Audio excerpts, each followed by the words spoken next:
Hello everyone, welcome to class of mathematics. So today we will start linear equations in two variable.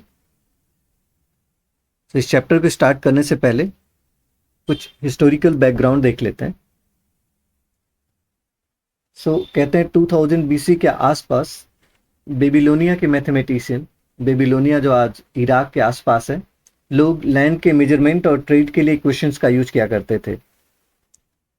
फिर 250 AD में डाइफेंटनस नाम के एक mathematician ने algebra के कॉन्सेप्ट्स को सिंबल के फॉर्म में लिखना शुरू किया. He is often called father of algebra. Okay, फिर इंडिया में अगर आप देखें तो ब्रह्मगुप्ता ने 7th सेंचुरी में ब्रह्मसूत्र सिद्धांत में लीनियर और क्वाड्रेटिक इक्वेशंस को कवर किया है. और फिर 17th सेंचुरी में रेनी डेकार्टे ने कार्टेशियन कोऑर्डिनेट सिस्टम इंट्रोड्यूस किया, जिसकी हेल्प से हम इक्वेशंस को ग्राफ पर ड्रॉ कर सकते हैं. ओके, अब अगर हम लोग लीनियर इक्वेशंस इन टू वेरिएबल की बात करें तो यू कैन सी कि linear equation in two variable के पहले हमने linear equation in one variable तो ऑलरेडी पढ़ रखा है क्लास 8 में ही, कि ऐसे इक्वेशंस जिसमें एक ही टाइप का वेरिएबल हो, जैसे एक्स हो या वाई हो या जेड हो, उसको हम लोग in general a x plus b equal to zero के फॉर्म में लिखते हैं, जहां पर ए जीरो नहीं होना चाहिए और ए और बी क्या इसमें कांस्टेंट है. For example 2x plus 3 equal to zero, ये है linear equation in one variable. और अगर आप linear equation in two variable लिखना चाहें तो आप इसका जनरल फॉर्म लिखते हैं A x plus B Y plus C equal to zero, जहां पर ए बी और सी कांस्टेंट है. और एक और बात ध्यान रखना, आपको ए और बी एक साथ जीरो नहीं हो सकते. बच्चों, इस लैंग्वेज का मतलब समझो, इसको मैथमेटिक्स में कैसे लिखेंगे कि ए और बी एक साथ जीरो नहीं हो सकते. अच्छा, मैं आपसे पूछता हूं, अगर ए और बी एक साथ जीरो हो जाए तब कैसे लिखोगे? If a and B together equal to zero, together equal to zero, तो आप मैथमेटिकली आप ऐसे भी लिख सकते हो इस बात को कि A square plus B square equal to zero. जैसे आपने लिखा कि A square plus B square equal to zero, इसका मतलब दो ऐसे नंबर हैं जो परफेक्ट स्क्वायर हैं और उनको प्लस करके जीरो बनाना है. और आपको ये बात पता होनी चाहिए और पता होगी भी कि किसी भी रियल नंबर का स्क्वायर हमेशा पॉजिटिव होता है. तो अगर आपने ए का स्क्वायर किया तो ए भी हमेशा पॉजिटिव रहेगा, बी का स्क्वायर किया ए भी हमेशा पॉजिटिव रहेगा. तो दो पॉजिटिव नंबर को ऐड करके जीरो नहीं आ सकता. फिर आप बोलेंगे कि नहीं, रियल नंबर का स्क्वायर सिर्फ पॉजिटिव नहीं होता, रियल नंबर का स्क्वायर जीरो भी हो सकता है, क्योंकि जीरो भी तो एक रियल नंबर है, क्योंकि इसको हम लोग नंबर लाइन पे रिप्रेजेंट करते हैं. तो अगर आप जीरो का स्क्वायर देखें तो जीरो का स्क्वायर जीरो, जीरो का square zero, zero plus zero zero हो जाएगा. तो आप यहाँ पर एक बात बोल सकते हैं कि दो परफेक्ट स्क्वायर नंबर्स का अगर सम जीरो है तो ये पॉसिबल तभी होगा जब ए और बी एक साथ जीरो हो. ये आप स्ट्रेस देके बोलेंगे A and B together zero हो.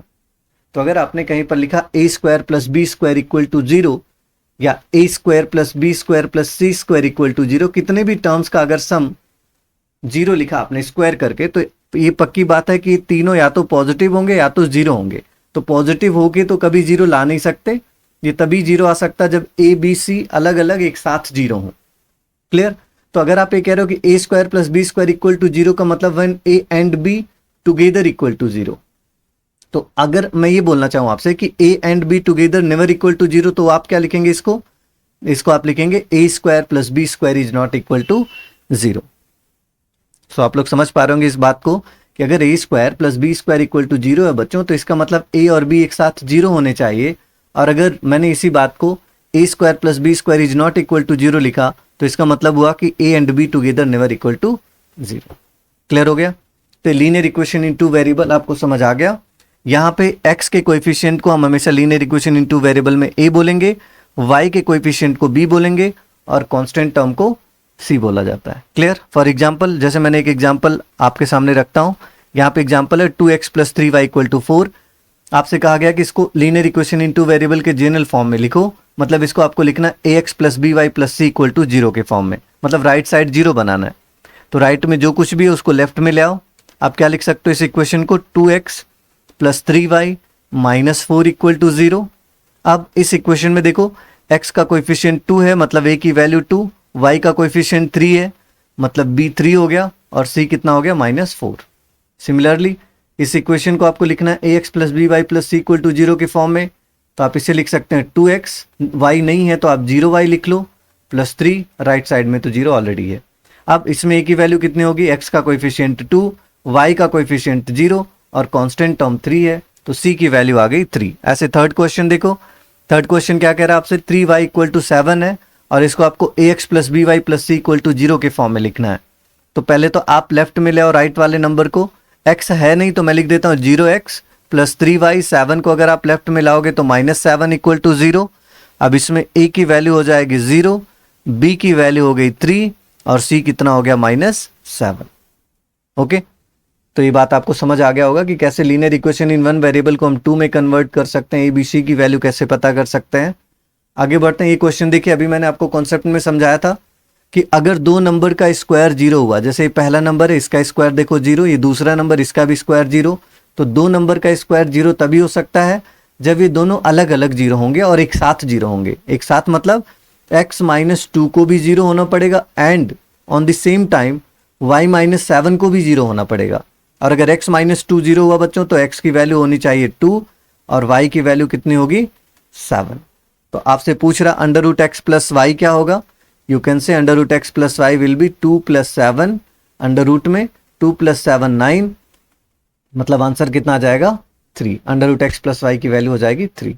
क्लियर। एक और क्वेश्चन देखते हैं, इसको देखिए, आपसे कह रहा है x plus y plus z क्या होगा। सोल्यूशन में आप पहले लिख लो इन तीनों नंबर को, एक्स माइनस 3 का whole square plus 2y minus 5 का whole square plus 3z minus 8 का होल स्क्वायर इक्वल टू 0। आप देख सकते हो यहाँ पे तीन नंबर हैं और तीनों परफेक्ट स्क्वायर है। परफेक्ट स्क्वायर को ऐड करके 0 कभी नहीं आ सकता, हाँ सिर्फ एक सिचुएशन में आ सकता है जब ये तीनों अलग अलग 0 हो जाए, मतलब x माइनस 3 0 हो जाए, सेम टाइम पे 2y माइनस 5 भी 0 हो जाए और सेम टाइम पर 3z माइनस 8 भी 0 हो जाए। क्लियर। तो अगर x माइनस 3 0 करोगे आप तो x का वैल्यू आएगा 3, 2y माइनस 5 को 0 करोगे तो लीनियर इक्वेशन तो आपको सॉल्व करने आता है बच्चों क्लास 8 से ही। y का वैल्यू हो जाएगा 5/2 एंड z कैन बी 8/3। तो x y z आपको पता चल गया। आपसे कह रहा आप पता करो x plus y plus z क्या होगा। So you can say x plus y plus z will be 3 plus 5/2 plus 8/3। अब आप एलसीएम ले लो, 6 हो जाएगा तो 3 6 जा 18 प्लस 3 5 जा 15 और 3 2 जा 6 16 हो गया। ओके, अभी क्या आ जाएगा आपका 8 5 13 एंड 6 19 149/6। ये आंसर आपका। कैलकुलेशन देख लेना आप लोग। ओके,